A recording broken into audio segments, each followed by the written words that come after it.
Welcome back, guys. This is Theme 1, Population and Settlement, Part 2, which is about migration.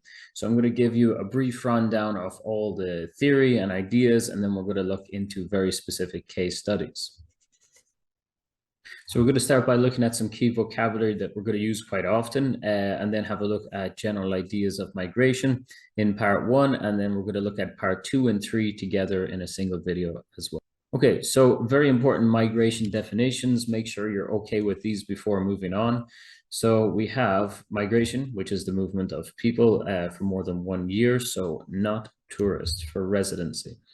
Then we have the destination. This is a place a migrant is going to. And then we have the origin, a place a migrant is coming from. So those are the best words to describe that origin destination. Immigration is a person entering into an international destination. Emigration is a people leaving the country of origin. So again, using origin and destination there. Net migration, which we included in the last section, the last video as well. Net migration then is the immigrants minus the emigrants coming and going from the country. So this will give you either a plus or a minus in terms of your population increase. So if you have more immigrants than immigrants, that's a positive. And if you have more immigrants than immigrants, this would be a negative for your population. Internal migrants are person that's moving within the same country, let's say between a rural area and an urban area. International migrants, one country to another. And forced migration then is displacement of people internally or internationally due to extreme circumstances, war, famine, prosecution. They're coming in as a few examples of that.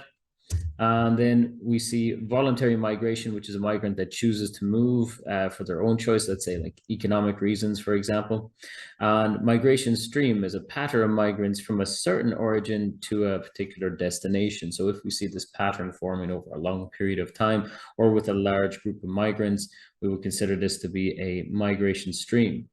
Now, with that stream, then we can also have the counter stream, which are people of the same migration stream as we're talking about above, just reversing. So those people that had left are returning to their place of origin.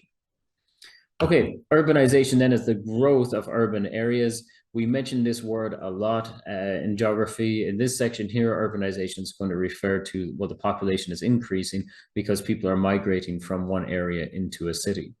Counter-urbanization then is the movement of people, increasing the proportions of people living in the rural area, moving from the urban area.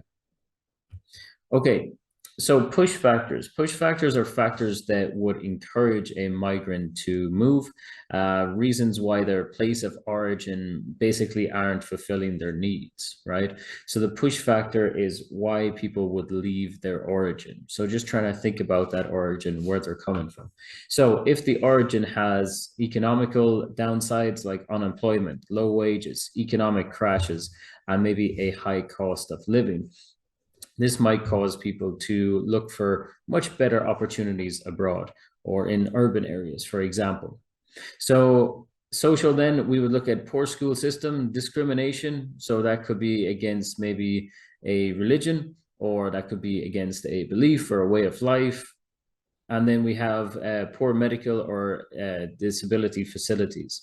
So if we're thinking about like maybe very low income countries versus very high income countries, the standard and the support for maybe mental and physical disabilities then might be much greater in the more developed country. Okay, as always, if that was useful, like, subscribe, and I'll be able to post more videos then. But also if you want the rest of the content, follow the links below and you should find what you're looking for. All right, good luck, guys.